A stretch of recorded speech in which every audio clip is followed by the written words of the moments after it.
Dicen que el silencio dentro de una prisión es más peligroso que un grito. En Puente Grande, ese dicho se había vuelto ley.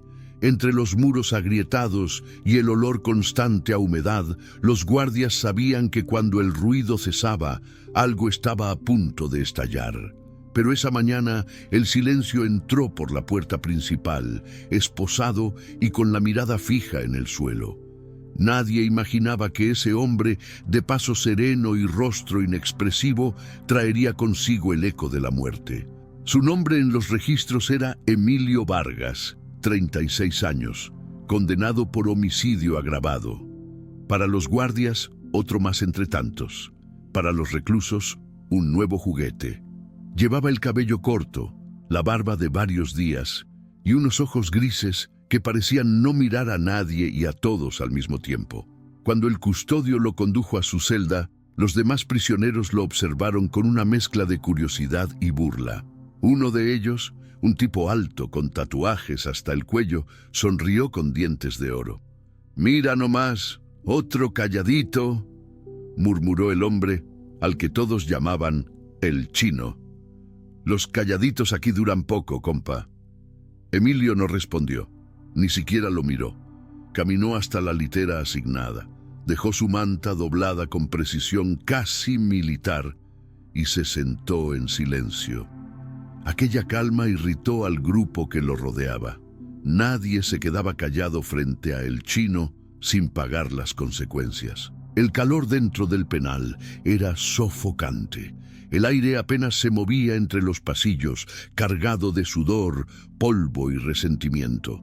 Afuera, el sol caía sobre los muros grises que cercaban el recinto, y dentro, las jerarquías invisibles dictaban quién comía primero, quién dormía arriba y quién obedecía.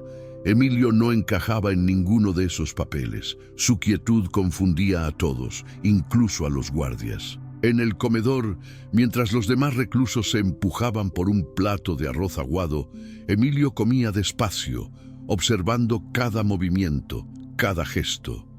Sus manos, firmes y sin temblor, sostenían la cuchara con precisión. El Chino lo miró desde la mesa de los veteranos y soltó una carcajada. «¿Qué, mudo? ¿No te enseñaron a hablar o te comieron la lengua en el juicio?», dijo burlón, provocando risas a su alrededor. Emilio levantó la vista, lo observó apenas un segundo y volvió a comer. Esa indiferencia encendió una chispa peligrosa en el ambiente. Nadie ignoraba a el Chino sin pagar el precio. Por la noche, cuando las luces se apagaron y el silencio volvió a cubrir los pasillos, 4 hombres se acercaron a la celda de Emilio. Uno de ellos llevaba un pedazo de metal afilado, otro una cuerda trenzada. Planeaban darle una bienvenida al nuevo interno, como solían hacerlo con los novatos que no se sometían. «Vamos a ver si sigue tan calladito después de esto», susurró uno. La puerta rechinó al abrirse. Emilio estaba sentado en la oscuridad, despierto, con los codos apoyados en las rodillas. No dijo nada, solo respiraba despacio. Los hombres entraron riendo, confiados, y en menos de un minuto todo cambió. El primero cayó sin entender qué había pasado. Emilio se movió con una rapidez imposible para un hombre recluido. Giró el cuerpo del atacante, lo usó de escudo y lo desarmó con un movimiento seco. El metal tintineó contra el suelo. El segundo intentó golpearlo, pero Emilio lo interceptó con un codazo que le partió la nariz. El tercero dudó, y ese segundo de vacilación fue su error. Una llave de brazo lo dejó inmóvil y gritando. El último, el de la cuerda, retrocedió con los ojos abiertos de terror.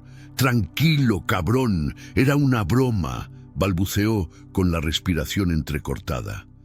Emilio no respondió. Lo miró fijamente durante varios segundos antes de soltar a los demás. Nadie volvió a moverse. La celda quedó en silencio, excepto por el goteo de sangre que caía desde una ceja rota. Luego, sin decir una palabra, Emilio se acostó en su litera como si nada hubiera pasado. A la mañana siguiente, los guardias encontraron a los 4 hombres con moretones y ojos hinchados. Ninguno quiso decir qué había ocurrido.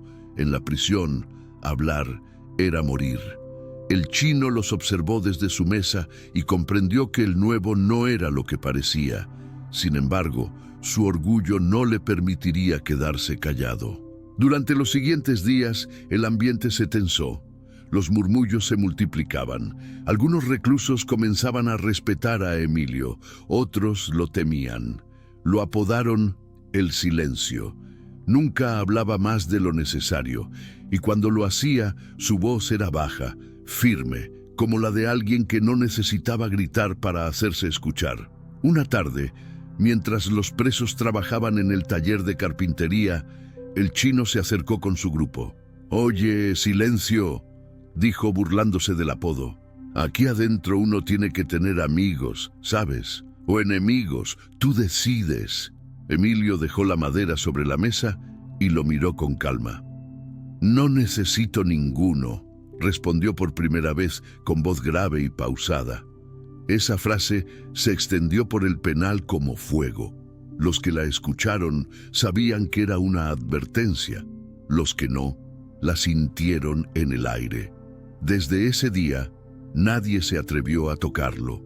El alcaide, un hombre gordo y cansado llamado Gutiérrez, comenzó a interesarse por el recluso nuevo. «Ese Vargas no es común», comentó una tarde al suboficial. «Los otros lo respetan sin que yo tenga que meterme. Quiero su expediente completo». El informe tardó un par de días en llegar. Cuando Gutiérrez leyó las primeras líneas, frunció el ceño. Exmilitar, Unidad de Operaciones Encubiertas, licenciado honorablemente, implicado en la ejecución extrajudicial de 3 hombres en Ciudad Juárez. El resto estaba tachado, clasificado. Esa noche, Gutiérrez miró a Emilio a través de las cámaras del pabellón y comprendió que aquel silencio no era debilidad, era disciplina. Y esa disciplina, en un lugar como Puente Grande, era una bomba de tiempo. Pasaron semanas. Emilio se adaptó al ritmo del penal sin involucrarse con nadie. A veces, en los recreos, se quedaba mirando el horizonte detrás del muro. Los demás pensaban que soñaba con la libertad, pero en realidad calculaba rutas, horarios, distancias. Era un hombre acostumbrado a observar antes de actuar. Una madrugada, un motín estalló en el bloque norte. Los reclusos habían conseguido un arma y un guardia resultó herido. Entre los gritos y el caos, el chino vio la oportunidad de tomar el control del pabellón. Gritó órdenes, empujó a los demás y se apoderó del pasillo, pero algo lo detuvo. Emilio, de pie, inmóvil en medio del humo. «¡Quítate! ¡Silencio!», rugió el chino, apuntando con una navaja improvisada. «No te metas en esto». Emilio avanzó despacio. Sus pasos resonaron entre los gritos y los golpes. «Vas a matar a un guardia», dijo con voz firme. «Eso no te va a dar poder. Solo más años aquí. ¿Y tú qué sabes, cabrón?», respondió el chino con una sonrisa torcida. Emilio no contestó. En menos de 3 segundos desarmó al hombre con un movimiento tan rápido que los demás apenas lo vieron. La navaja cayó y el chino quedó de rodillas, jadeando con la muñeca torcida. Los guardias irrumpieron en ese momento y redujeron a todos. Nadie entendió cómo aquel novato había controlado la situación sin una sola herida. Desde entonces, el respeto se volvió absoluto. El silencio se convirtió en una leyenda dentro del penal, una sombra que nadie se atrevía a provocar, pero dentro de él algo seguía en calma peligrosa, contenida. Su mente, entrenada para la guerra, no descansaba. Cada noche repasaba los movimientos, los rostros, los sonidos. Esperaba algo. Nadie sabía qué.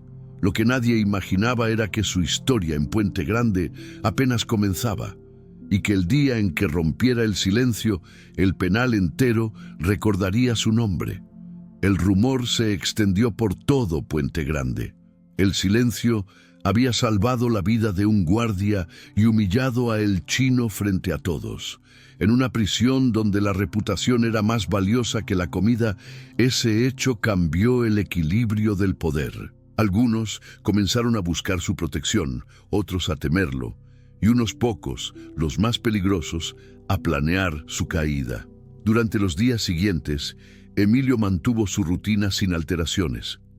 Despertaba al amanecer, se aseaba con precisión y doblaba su manta como si aún estuviera en el cuartel. No hablaba con nadie, solo observaba. Su comportamiento irritaba a los que necesitaban ruido para sentirse vivos.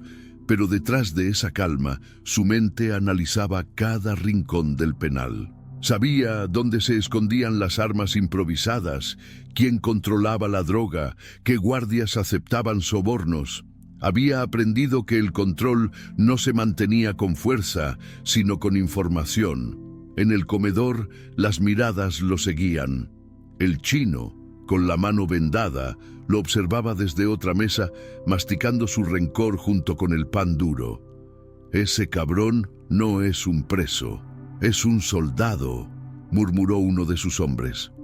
«Pues un soldado también sangra», respondió el Chino con los ojos encendidos. «Y lo va a hacer pronto». Esa noche el Chino mandó un mensaje a través de uno de los cocineros. El contenido era simple. «Mañana, después del conteo, pasillo 3». Era una invitación a una emboscada. Emilio la recibió sin sorpresa. Ya sabía que vendría algo. Lo que el Chino no entendía era que cada intento de intimidación solo le daba a Emilio más control. La mañana siguiente, el penal despertó con la rutina habitual: conteo, desayuno, trabajos. El sol golpeaba los muros y el aire olía a cal. Después del conteo, mientras los reclusos se dispersaban, Emilio caminó hacia el pasillo 3. No iba armado. No necesitaba estarlo. 3 hombres lo esperaban. No estaban solos. 2 guardias vigilaban desde lejos, fingiendo indiferencia. El intercambio de favores era común. Los custodios hacían la vista gorda a cambio de silencio o dinero. «Ya te tardaste, silencio», dijo uno de los agresores, girando un pedazo de metal entre los dedos. «Hoy sí vas a hablar». Emilio se detuvo a 3 pasos. Sus ojos, tranquilos, recorrieron el pasillo. Calculó distancia, peso, posición. Su voz, cuando habló, sonó más fría que el metal que le apuntaban. «No quiero problemas». Los 3 rieron. El primero atacó sin aviso. Emilio esquivó el golpe y lo empujó contra la pared con una fuerza controlada. El segundo vino desde la derecha. Su ataque fue interceptado por una rodilla en el abdomen. El tercero dudó. Retrocedió un paso, pero ya era tarde. En segundos, los 3 estaban en el suelo jadeando. Uno de los guardias se acercó corriendo, fingiendo sorpresa. «¿Qué pasó aquí?», preguntó con voz forzada. Emilio levantó la vista, pero no respondió. Sabía que no serviría de nada. En ese lugar, la justicia tenía precio. Los 3 hombres fueron llevados a enfermería y él al aislamiento. El cuarto oscuro del pabellón sur era pequeño, con una cama de cemento y un balde como baño. No había ventanas, solo una pequeña rejilla por donde se colaba la luz. Emilio se sentó, respiró hondo y cerró los ojos. En la oscuridad, su mente volvió a los años de servicio. Recordó los entrenamientos en la sierra, las misiones secretas, la voz de su capitán repitiendo: «Un hombre sin control es un arma sin gatillo». Recordó también aquella noche en Ciudad Juárez, la orden de eliminar a 3 hombres vinculados al cartel. Ninguno tenía juicio pendiente. La misión fue extraoficial. Cuando el escándalo salió a la luz, el ejército se lavó las manos. Emilio fue el único en pagar. En el aislamiento los días parecían no pasar. Escuchaba pasos, llaves, voces distantes. En ese silencio forzado, volvió a sentir algo que había intentado enterrar: culpa. No por los hombres que mató, sino por lo que había perdido. La guerra le había robado la capacidad de confiar, de sentir compasión. Ahora, entre esas paredes, comenzaba a preguntarse si aún quedaba algo humano en él.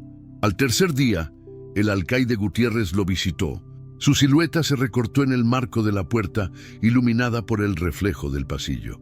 «Vargas», dijo el alcaide con tono firme, «¿sabes por qué te tengo aquí? Porque no soy de los tuyos», respondió Emilio sin levantar la mirada. Gutiérrez suspiró, apoyándose en el marco. «Porque me estás descomponiendo el equilibrio del penal. Aquí todo funciona con miedo, y tú no lo tienes. Eso asusta». Hubo un silencio largo. Gutiérrez sacó un cigarro, lo encendió y dio una calada lenta. «Te propongo algo», continuó. «Ayúdame a mantener el orden. No tienes que ser guardia ni soplón. Solo necesito que ciertos tipos entiendan límites». «¿Y si digo que no?», preguntó Emilio. «Entonces los dejo volver a intentarlo», respondió el alcaide exhalando el humo. «Pero esta vez no te encierro después». Emilio lo miró por fin. En esos ojos grises había cansancio, pero también algo más. «Cálculo. Está bien», dijo con voz baja, «pero lo haré a mi manera». Gutiérrez asintió. «Solo asegúrate de no dejar rastros». Esa tarde, Emilio fue liberado del aislamiento. Al volver al pabellón, todos lo miraron en silencio. Era la señal más clara de respeto que podía existir allí. El chino evitó cruzarse con él. No por miedo físico, sino porque sabía que cualquier provocación podría terminar peor que la última vez. Durante las semanas siguientes, el penal pareció calmarse. Emilio actuaba en las sombras, mediaba peleas antes de que empezaran, frenaba ajustes de cuentas con una sola mirada, incluso protegía a los más jóvenes de ser explotados. Nunca hablaba de ello. No lo hacía por bondad, sino por equilibrio. Sabía que un penal en paz era más fácil de controlar que uno en caos, pero la calma nunca dura demasiado en un lugar construido sobre la desesperación. Una tarde, un rumor llegó a sus oídos. El chino había conseguido un teléfono y estaba contactando a alguien fuera. Nadie sabía para qué. Emilio sospechó que planeaba algo más grande que una simple venganza. Esa noche, mientras la lluvia golpeaba el techo de lámina, se acercó al celador más joven, un chico de 20 años llamado Ramos, que siempre lo miraba con respeto. «Necesito saber con quién habla el chino», dijo en voz baja. Ramos tragó saliva. «Eso me puede costar el trabajo». «Te puede costar la vida si no lo sabes», replicó Emilio, sin levantar la voz. El muchacho lo miró unos segundos y asintió. Al día siguiente, le entregó un papel doblado. «Habla con alguien del exterior, un exmilitar. Lo llaman el Mayor». El nombre encendió una alarma en la mente de Emilio. Lo conocía, había sido su superior en las misiones secretas. Si el chino estaba en contacto con el Mayor, significaba que algo más se movía, una red de corrupción que unía al cartel con los hombres que alguna vez habían estado bajo su mando. Esa noche, Emilio no durmió. En su cabeza, los fragmentos de su pasado se entrelazaban con el presente. Había jurado dejar atrás la violencia, pero comprendió que el pasado no se deja, se esconde, se disfraza, pero siempre encuentra el camino de vuelta. Al amanecer, el cielo se tiñó de rojo sobre los muros del penal. Emilio se puso de pie, se pasó la mano por la cara y murmuró: «Entonces, que empiece otra vez». Sabía que lo que vendría sería peor que cualquier guerra. Desde el amanecer, Puente Grande olía a tormenta. El cielo cargado de nubes parecía presagiar algo que los hombres dentro de esos muros no podían explicar, pero sí sentir. Era el tipo de tensión que precede al caos. Emilio Vargas lo percibió al despertar. No era un hombre supersticioso, pero conocía las señales. Los murmullos entre celdas, los pasos más rápidos de los custodios, las miradas nerviosas. Algo se movía debajo de la rutina. Desde hacía días, el chino hablaba con ese contacto exterior. el mayor, y los rumores decían que preparaban una fuga. No sería la primera vez que un grupo intentara escapar, pero esta vez el plan parecía demasiado bien organizado. Se hablaba de un vehículo de traslado manipulado, de llaves falsas, de guardias comprados. Todo encajaba con una precisión que solo un militar podría diseñar. Emilio sabía que si el mayor estaba involucrado, no era solo una fuga, era una operación. Una que probablemente usaría a los reclusos como tapadera para algo mucho más grande. Y él, de algún modo, quedaba en medio. Durante el desayuno, observó a el chino sentado con su grupo. Reían más de lo normal, confiados, como si el final de su condena estuviera cerca. Emilio mantuvo la calma, pero su mente trabajaba con la velocidad de un reloj militar. Si el plan era esa noche, debía decidir de qué lado estaría. Cuando el sol alcanzó su punto más alto, el alcaide Gutiérrez lo llamó a su oficina. El hombre lo esperaba con expresión tensa, los ojos rojos de no dormir. «Sé que sabes algo», dijo sin rodeos. «Tal vez», respondió Emilio sin alterar el tono. «No me vengas con medias palabras. Mis hombres dicen que el chino anda movido. Tengo informantes que hablan de una fuga». Emilio lo miró fijamente. «No es solo una fuga», dijo después de un silencio. «Es una operación armada. Si el mayor está detrás, no van a salir solo del penal. Van a entrar también». Gutiérrez palideció. «¿Entrar? ¿Qué diablos dices? El penal está sobre una vieja ruta de traslado de armas. Si reactivan esa ruta, pueden mover lo que quieran sin levantar sospechas. Necesitan caos y la fuga les da eso». El alcaide apagó su cigarro con un gesto nervioso. «¿Y tú cómo sabes todo eso?»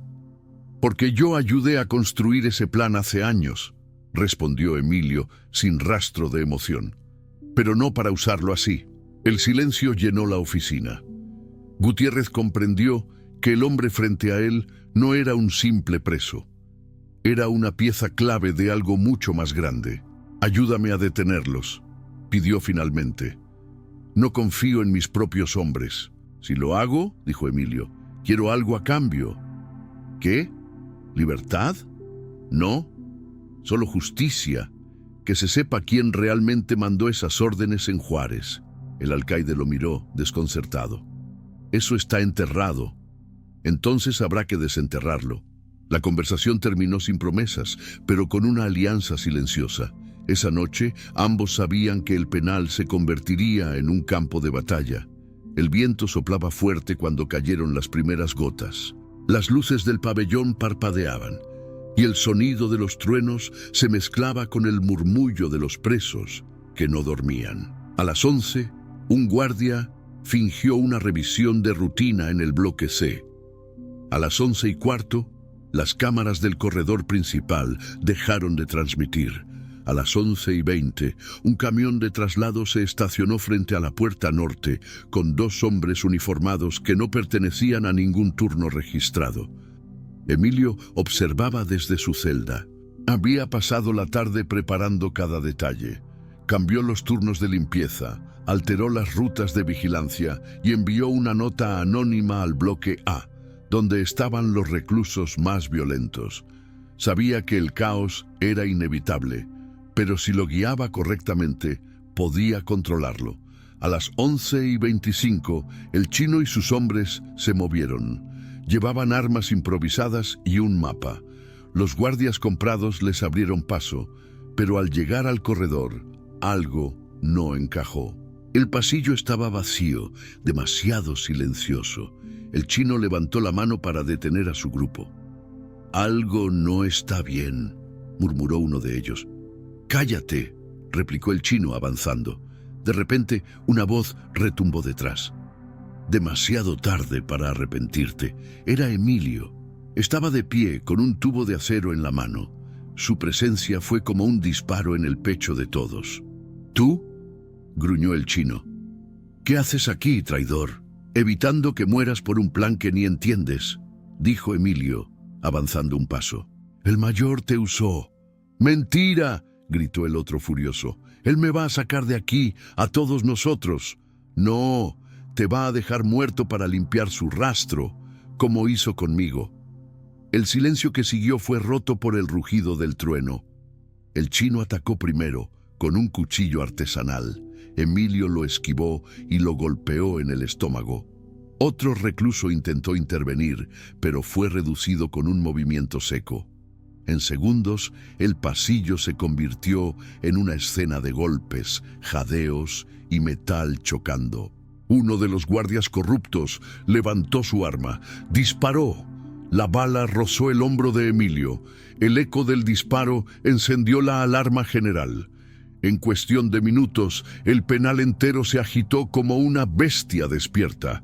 Las luces de emergencia se encendieron, tiñendo los muros de rojo. Gutiérrez, desde la torre de control, gritaba órdenes por radio. «Bloqueen las salidas. Nadie sale del bloque C». Pero ya era tarde. Los hombres de El Mayor habían entrado. Con uniformes falsos y armas reales, avanzaban entre los pasillos.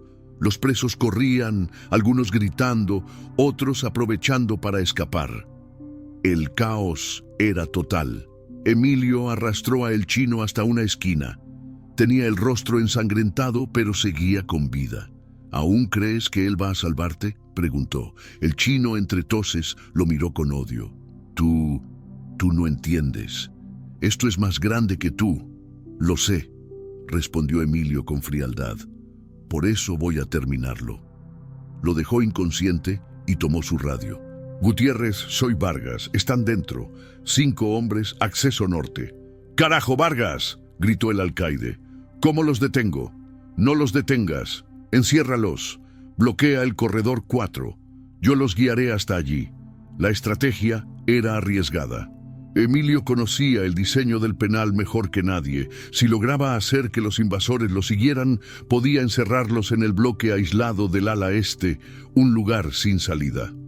Durante los siguientes minutos, todo fue una coreografía mortal. Emilio se movía entre sombras, golpeando, distrayendo, provocando fuego cruzado. Cada paso lo acercaba a su objetivo, pero también a su límite físico. La herida del hombro ardía y la sangre le nublaba la vista. Aún así, siguió.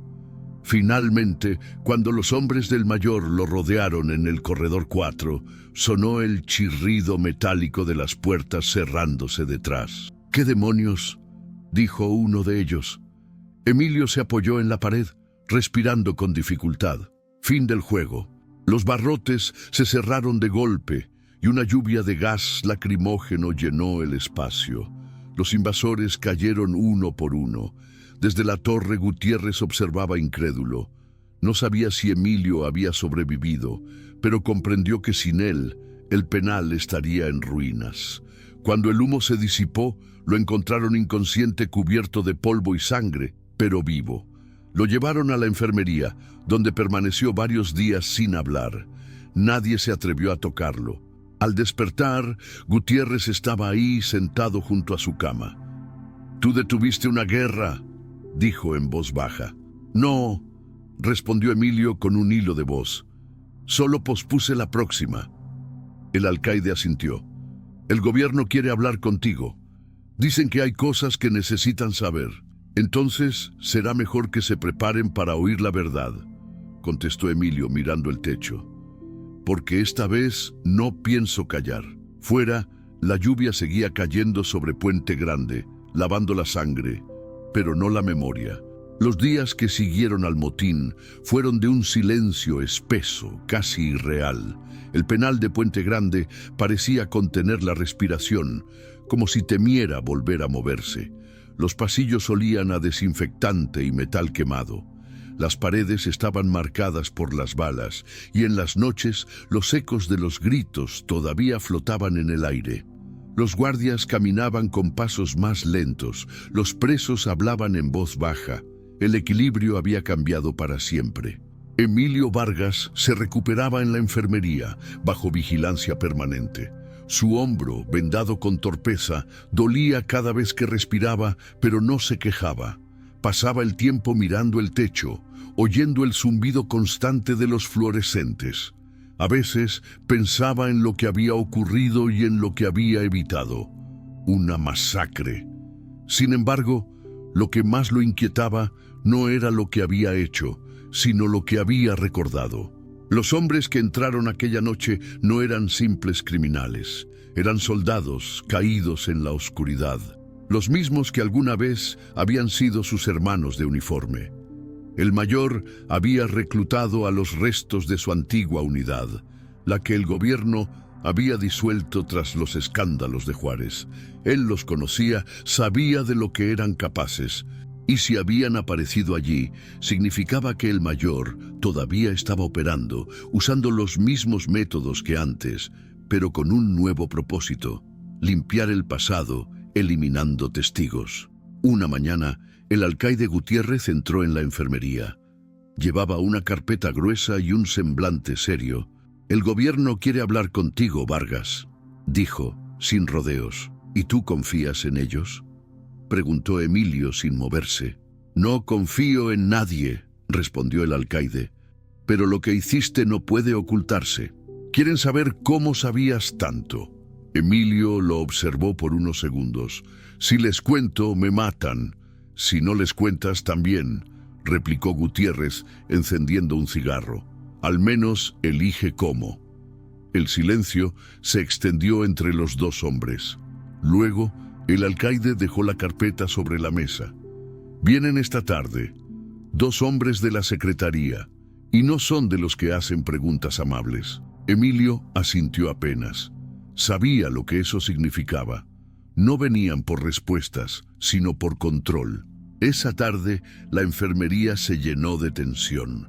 2 hombres de traje oscuro entraron escoltados por guardias. No llevaban insignias, pero su porte lo decía todo: militares. El mayor de ellos, un tipo de rostro afilado y ojos sin expresión, habló primero. «Emilio Vargas, ex sargento primero del 9 Batallón, actualmente cumpliendo condena por homicidio». Hizo una pausa como si disfrutara pronunciarlo. «Parece que ha estado muy ocupado últimamente». Emilio no respondió. «Sabemos que evitaste una fuga», continuó el hombre, «pero también sabemos que conocías a los implicados. Queremos saber por qué». Emilio lo miró sin pestañear. «Porque los entrené». El silencio se volvió más pesado. El segundo hombre, más joven, anotó algo en una libreta. «Entonces, admites que formabas parte de la misma unidad que los atacantes». «Formaba», corrigió Emilio, «hasta que el ejército decidió que éramos demasiado incómodos». El primero sonrió, pero sus ojos permanecieron fríos. «Hay cosas que es mejor dejar en el pasado, sargento. El problema es que el pasado no deja de volver», replicó Emilio con calma. «El mayor está vivo y sigue operando». El hombre del traje negó con la cabeza. «No existe ningún mayor». «Claro que existe», insistió Emilio. «Ustedes lo saben. Fue él quien ordenó las ejecuciones en Juárez.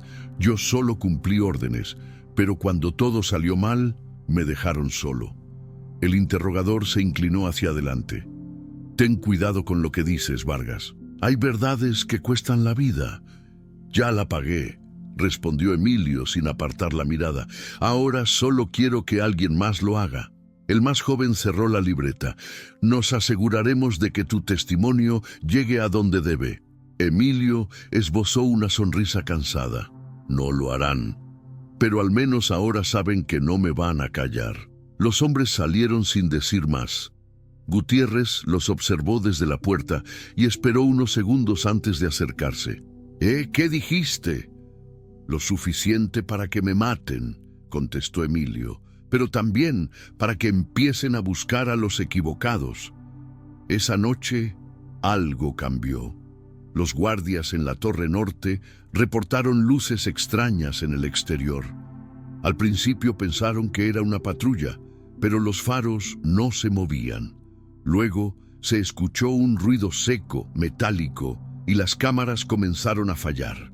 Gutiérrez entró corriendo a la enfermería. «Nos están cortando la energía», dijo con el rostro pálido. «Esto no es un corte normal». Emilio se incorporó con dificultad. «Van por mí». El alcaide lo miró, incrédulo. «¿Qué dices?» «Te lo dije, el mayor no deja cabos sueltos». Antes de que pudiera responder, un estruendo sacudió el edificio. La puerta principal de la enfermería saltó por los aires. 3 hombres con pasamontañas irrumpieron, disparando. Gutiérrez cayó al suelo, cubriéndose tras una camilla. Emilio rodó hacia un costado, tomó la bandeja metálica del instrumental y la lanzó al primero de los atacantes, golpeándolo en el rostro. El segundo intentó acercarse, pero Emilio lo derribó con una patada seca en la rodilla. El tercero apuntó directamente al alcaide. Emilio se lanzó sin pensar, empujándolo fuera de la línea de fuego. El disparo le rozó el costado. Dolió, pero no lo detuvo. Se abalanzó sobre el agresor y lo redujo contra la pared. Cuando el silencio volvió, 3 cuerpos yacían en el suelo. Gutiérrez respiraba agitado, con la cara cubierta de sudor. «¿Estás loco?», gritó. «Nos iban a matar». «Por eso había que hacerlo primero», replicó Emilio revisando las armas caídas. Uno de los atacantes aún vivía. Tosía sangre, apenas consciente. Emilio se arrodilló junto a él. «¿Quién los mandó?». El hombre lo miró con los ojos turbios.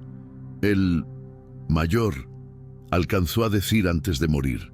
Emilio se quedó en silencio, apretando los puños. «Entonces vendrá en persona», Gutiérrez lo observó. «¿Qué piensas hacer?». «Terminar lo que empecé», respondió Emilio, levantándose. «Pero no aquí». El alcaide comprendió que hablaba en serio. «¿Estás diciendo que quieres salir?». «No quiero, necesito. Si me quedo, esto no termina». Hubo un silencio tenso. Finalmente, Gutiérrez asintió. «No puedo liberarte, Vargas, pero puedo hacer que desaparezcas unas horas». Esa misma madrugada, mientras la lluvia volvía a caer sobre los muros del penal, un camión de basura salió por la puerta trasera, escoltado por un solo guardia. En el compartimento, oculto bajo sacos y desperdicios, respiraba lentamente Emilio Vargas. Su cuerpo dolía, pero su mente estaba despierta, enfocada. No pensaba en la libertad, pensaba en la guerra que lo había alcanzado de nuevo. Cuando el vehículo se alejó lo suficiente, se deslizó fuera, rodando hasta quedar sobre el pavimento mojado. Levantó la vista hacia el horizonte de Guadalajara, donde las luces parpadeaban a lo lejos. «Ahora te voy a encontrar, mayor», murmuró, empapado bajo la lluvia. «Y esta vez no habrá órdenes». Y con paso firme comenzó a caminar hacia la oscuridad. La noche en Guadalajara era un mosaico de luces lejanas y calles húmedas. Emilio Vargas avanzaba por la periferia, con la ropa empapada y el cuerpo aún dolorido. Había pasado horas caminando, evitando patrullas, buscando dónde esconderse. No tenía dinero, ni documentos, ni aliados. Solo un propósito: encontrar a el mayor. Sabía que no sería fácil. Ese hombre era un fantasma con uniforme, un estratega que conocía el sistema y lo manejaba desde dentro. Si seguía vivo, significaba que aún tenía protección de alguien importante. Emilio debía moverse con cuidado. Cada paso podía ser una trampa. Llegó a un barrio industrial abandonado, al oriente de la ciudad. Las fábricas vacías ofrecían refugio y sombra. Encontró un almacén con la puerta oxidada y se instaló en el rincón más oscuro. Con un pedazo de metal arrancado de un estante, improvisó una aguja y con trozos de tela de su camisa vendó la herida del costado. El dolor era constante, pero lo mantenía despierto, enfocado. En su mente repasaba nombres, rostros, lugares. Había un contacto antiguo, un mecánico que trabajó con ellos durante las operaciones encubiertas, un hombre llamado Raúl Medina. Si alguien sabía del paradero del mayor, era él. El problema era que Raúl había desaparecido hacía años, pero Emilio conocía su punto débil: su hija. Al amanecer, mezclado entre el tráfico y la gente que iba al trabajo, Emilio llegó al barrio de Analco. Las casas eran viejas, pintadas con colores apagados, las calles llenas de baches. Preguntó discretamente en una tienda, fingiendo ser un amigo de la familia. La mujer detrás del mostrador lo observó con cautela. ¿La hija de don Raúl? Sí, vive unas cuadras más abajo frente al taller viejo, dijo bajando la voz. Pero tenga cuidado, ese lugar no es bueno para andar preguntando. Emilio agradeció y siguió su camino. Frente al taller oxidado, una joven barría la banqueta. Tendría unos 20 y tantos años, el cabello oscuro recogido y el rostro cansado de quien ha visto demasiado. Cuando lo vio acercarse, se tensó. ¿Busca a alguien?, preguntó sin soltar la escoba. Busco a tu padre, respondió Emilio. Raúl Medina. Ella frunció el ceño. Mi papá murió hace 3 años. El golpe fue seco, como un disparo silencioso. Emilio bajó la mirada. ¿Cómo murió? Dijeron que fue un asalto, pero yo sé que lo mataron, contestó con firmeza. Desde entonces, varios hombres vinieron a preguntar por él, uniformados como usted. Emilio alzó la vista sorprendido. ¿Uniformados? Sí, uno de ellos le decía a mi mayor. El silencio entre ambos fue helado. Emilio asintió lentamente. ¿Sabes dónde vive ese hombre ahora? No, pero venía en una camioneta negra con placas del norte. Y siempre me decía lo mismo antes de irse. Tu padre sabía demasiado. Emilio guardó esa información en su mente como una coordenada vital. Gracias, dijo con voz baja. Si vuelven a venir, no hables con ellos. ¿Quién es usted?, preguntó la joven con desconfianza. Alguien que también sabía demasiado, respondió antes de alejarse. Esa noche, Emilio se refugió en un motel barato, cerca de la carretera a Tepic. Desde allí, observaba los camiones pasar. Encendió el pequeño televisor del cuarto y, entre los noticieros locales, una noticia llamó su atención. Fuentes del ejército investigan la muerte de 3 agentes en un operativo irregular cerca de Puente Grande. Se sospecha que un reo escapó durante el motín. Su rostro apareció en la pantalla. Fotografía militar, nombre completo, una lista de crímenes. El país lo buscaba como fugitivo peligroso. La ironía lo hizo sonreír. Mientras pensaba en su siguiente movimiento, escuchó pasos en el pasillo. Se tensó. Las sombras se detuvieron frente a su puerta. La manija giró lentamente. Emilio tomó la lámpara de la mesa y se colocó detrás de la puerta. Cuando ésta se abrió, golpeó con toda su fuerza. Un hombre cayó al suelo, pero antes de que pudiera reaccionar, otro entró por la ventana. Era una emboscada. Emilio peleó con instinto puro. Derribó al primero, esquivó un golpe del segundo y lo empujó contra la pared. Pero el tercero, oculto en la oscuridad, logró golpearlo con la culata de una pistola. Todo se volvió negro por un instante. Cuando despertó, estaba en la parte trasera de una camioneta en movimiento, con las manos atadas. Llovía otra vez. Frente a él, un hombre de traje lo observaba con calma. No podías quedarte escondido, Vargas, dijo encendiendo un cigarro. Siempre fuiste el tipo que quería entender las cosas. El mayor, supongo, murmuró Emilio escupiendo sangre. Así me decían, respondió el otro sonriendo. Pero los títulos cambian. Ahora trabajo para gente más importante. Emilio lo miró fijamente. Mataste a Raúl. Raúl se vendió. Y tú, como él, no sabes cuándo soltar el pasado. El vehículo avanzaba por una carretera oscura. Emilio notó que no había más escoltas, solo el conductor y el mayor. Su mente comenzó a calcular. Las manos, aunque atadas, tenían un pequeño margen de movimiento. El roce constante contra la hebilla del asiento comenzó a cortar la cuerda. Tú siempre fuiste el mejor, Vargas, dijo el mayor, con un tono casi nostálgico. Si hubieras entendido tu papel, ahora estarías a mi lado. Nunca fui bueno obedeciendo órdenes injustas, replicó Emilio con calma. Entonces morirás por principios, dijo el otro, girando el cigarro entre los dedos. Y los principios, Vargas, no valen nada sin poder. En ese momento, el vehículo frenó bruscamente. Un camión cruzó el camino y bloqueó el paso. El conductor maldijo. El mayor giró para dar una orden, pero Emilio ya había terminado de cortar las cuerdas.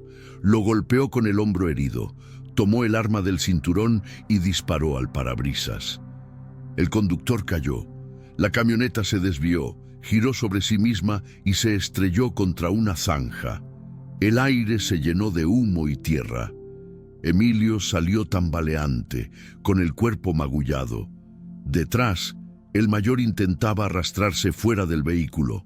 Tenía el rostro cubierto de sangre, pero aún sonreía. ¿De verdad crees que puedes matarme?, dijo con una risa ronca. Hay 100 más como yo. Emilio lo apuntó, respirando con dificultad. Entonces empezaré por el primero. El disparo retumbó entre los cerros. La lluvia se llevó el eco. Emilio cayó de rodillas, agotado. El arma temblaba en su mano. No sentía triunfo, solo vacío. Durante años había cargado con la culpa, esperando una redención que no existía. Pero al menos ahora el ciclo estaba roto. Escuchó sirenas a lo lejos. No sabía si eran policías o militares, pero ya no importaba. Se levantó con esfuerzo y caminó hacia la carretera. Cada paso dolía, pero era libre, aunque fuera por unas horas. Al llegar a una curva, vio las luces de una camioneta acercarse. Por un momento pensó en esconderse, pero luego distinguió el rostro del conductor. Gutiérrez. «Sube», dijo el alcaide abriendo la puerta. «No te dejaré morir aquí». Emilio dudó un segundo, luego subió. «¿Cómo me encontraste?» «Te rastrearon y yo seguí su rastro», contestó el alcaide. «Tenía que asegurarme de que terminaras lo que empezaste». Emilio miró por la ventana. «¿Ya terminó?» «No», respondió Gutiérrez encendiendo un cigarro. «Ahora empieza lo difícil, sobrevivir a los que mandaban a el mayor». El silencio volvió a llenar la camioneta mientras se alejaban por la carretera. En el horizonte, las luces de la ciudad parecían parpadear como si supieran que por primera vez alguien dentro del sistema se había atrevido a romperlo. Emilio apoyó la cabeza en el cristal, agotado. «¿A dónde vamos?», preguntó. «A un lugar donde el silencio sea tu aliado otra vez», respondió Gutiérrez, «porque créeme, todavía no te han perdonado por hablar». La lluvia caía fuerte, borrando las huellas detrás del vehículo, y mientras el sonido del motor se perdía entre los truenos, Emilio comprendió que su destino ya no dependía de la guerra ni de la justicia, sino de cuánto más silencio sería capaz de soportar. El amanecer llegó con una calma engañosa.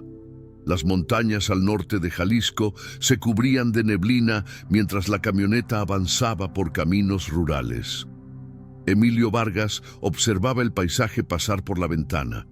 Los cerros verdes, las casas dispersas, el humo de las cocinas de leña. Todo parecía tan normal, tan distante de la guerra que había dejado atrás, que por un instante sintió una extraña paz. Gutiérrez conducía en silencio. El hombre parecía haber envejecido 10 años en una semana. Sus ojos rojos y el cigarro siempre encendido eran señales de que dormía poco y pensaba demasiado. «¿A dónde vamos?», preguntó Emilio finalmente. «A un rancho abandonado, cerca de San Sebastián del Oeste», respondió el alcaide. «Nadie te buscará allá por un tiempo». Emilio asintió. Su cuerpo aún dolía, pero la mente seguía alerta. Sabía que el peligro no había terminado. Si el mayor trabajaba para alguien más, ese alguien ya sabría de su muerte. Y la venganza, en esos círculos, nunca tardaba. Horas después, la camioneta se internó en un camino de tierra. El rancho estaba casi oculto entre los árboles, rodeado por un muro derrumbado. Dentro había una vieja casa de tejas rotas y un pozo seco. Parecía abandonado hacía años. «No es mucho, pero nadie te encontrará aquí», dijo Gutiérrez apagando el motor. «Te dejaré comida y un radio». Emilio bajó, observando los alrededores. El aire olía a humedad y a tierra. «¿Y tú?», preguntó. «Tengo que regresar. Si desaparezco sospecharán». El alcaide encendió otro cigarro. «Pero te prometo algo, no dejaré que te borren tan fácil». Emilio lo miró con un gesto de respeto. «Te arriesgaste demasiado por mí». «No fue por ti», respondió Gutiérrez con una sonrisa cansada. «Fue por lo que representas.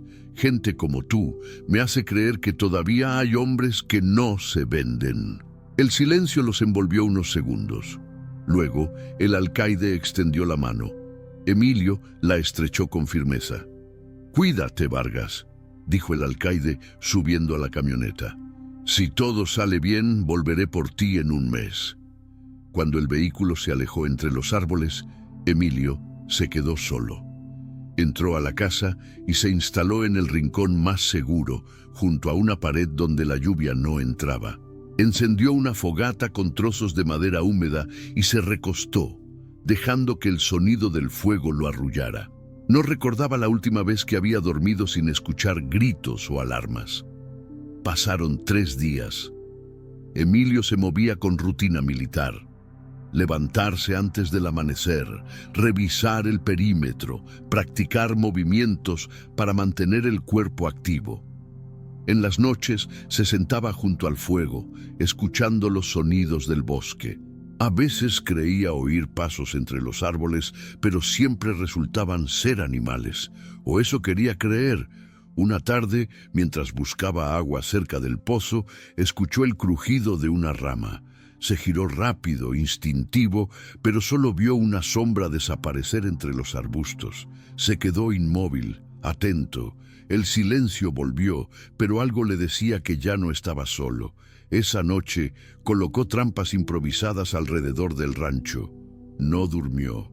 Poco antes del amanecer, el chasquido metálico de una de las trampas lo despertó. Salió con el cuchillo en mano. En el borde del bosque, un hombre se retorcía en el suelo, atrapado del tobillo. Llevaba una chaqueta militar vieja. «¡No dispares!», gritó el hombre con voz desesperada. «No vengo a hacerte daño». Emilio se acercó despacio. «Entonces dime quién eres antes de que cambie de opinión». «Me llamo Héctor. Fui del batallón 9, como tú». El nombre lo detuvo. Emilio lo reconoció vagamente. Era un soldado joven, uno de los que habían desaparecido tras los escándalos. «¿Qué haces aquí? Te estaba buscando». Héctor respiraba con dificultad. «Ellos también vienen, los que estaban con el mayor». Emilio lo ayudó a liberarse y lo llevó adentro. El joven estaba débil, con la ropa empapada. «¿Cuántos vienen?», preguntó Emilio mientras calentaba agua en una lata. «6, tal vez 7», respondió el otro. El mayor tenía órdenes de eliminar a todos los que sabían de Juárez. Su muerte no cambia nada. Quieren borrar todo. Emilio lo miró con dureza. «¿Y tú por qué me ayudas?». Héctor bajó la cabeza. «Porque mi hermano fue uno de los que mataron por esas órdenes, y tú fuiste el único que tuvo el valor de decir la verdad». El silencio pesó unos segundos. Emilio asintió. «Entonces tendremos que terminar lo que empezamos». Al caer la noche, el rancho se convirtió en una trampa. Emilio y Héctor se prepararon con lo poco que tenían. 2 armas viejas, cuchillos y una estrategia. No podían huir. Sabían que el enemigo los encontraría. La única opción era resistir. A medianoche, los motores de 3 vehículos rompieron el silencio del bosque. Las luces atravesaron los árboles. Emilio y Héctor esperaron escondidos. Cuando el primer grupo entró, una explosión improvisada con gasolina y una lata de pintura iluminó el patio. El caos estalló. Los atacantes abrieron fuego. Emilio respondió con precisión, moviéndose entre sombras. Los disparos resonaban como truenos. Héctor cubría el flanco sur, gritando coordenadas. Uno de los enemigos cayó, Otro se perdió en la oscuridad, pero eran demasiados. Una bala rozó la pierna de Héctor. «¡Sigue moviéndote!», gritó Emilio arrastrándolo tras una columna. «No te quedes quieto». El joven apretó los dientes. «No los vamos a detener a todos». «No necesitamos detenerlos», replicó Emilio. «Solo hacerles entender que no hay silencio suficiente para tapar la verdad». El enfrentamiento duró menos de 20 minutos, pero pareció eterno. Cuando el humo se disipó, 5 cuerpos yacían en el suelo. Los demás habían huido. Héctor respiraba con dificultad, pálido por la pérdida de sangre. «¿Lo logramos?», preguntó con voz débil. «Por ahora», respondió Emilio, apretando su mano. «Aguanta». Al amanecer, el sonido de una camioneta los sobresaltó. Emilio apuntó, pero al ver quién bajaba, bajó el arma. Era Gutiérrez. «Dios santo», dijo el alcaide mirando el escenario. «¿Qué demonios hiciste aquí?». «Sobrevivir», contestó Emilio. Héctor fue trasladado al asiento trasero. Gutiérrez ayudó a Emilio a subir. «Tenemos que sacarte del país», dijo el alcaide encendiendo el motor. «Ya no se trata solo de ti. Los nombres que mencionaste empezaron a salir en los informes, y eso no le gusta a nadie arriba». Emilio lo observó en silencio. «¿Y tú?». «Yo ya estoy muerto para ellos», respondió Gutiérrez con una sonrisa amarga. «Pero al menos moriré haciendo lo correcto». La camioneta avanzó entre los cerros, dejando atrás el rancho envuelto en humo. El sol comenzaba a salir, tiñendo de dorado el horizonte. Héctor dormía, exhausto. Emilio miraba hacia adelante sin parpadear. «¿A dónde vamos?», preguntó después de un rato. «A la frontera», dijo el alcaide. «Tengo un contacto en Sonora. Después de eso, nadie sabrá de ti». Emilio asintió. Por primera vez en mucho tiempo no sintió miedo. Sabía que la verdad saldría a la luz, tarde o temprano. No importaba si él lo veía, lo importante era que alguien lo haría. Gutiérrez lo miró de reojo. «¿Sabes algo, Vargas?», dijo con voz serena. «Cuando llegaste al penal, pensé que eras otro asesino más, pero ahora entiendo que solo eras un soldado buscando redención». «Tal vez», respondió Emilio mirando el amanecer. «O tal vez solo soy un hombre cansado de que los cobardes se escondan detrás del silencio». El alcaide sonrió. «Entonces, que el silencio los juzgue a ellos».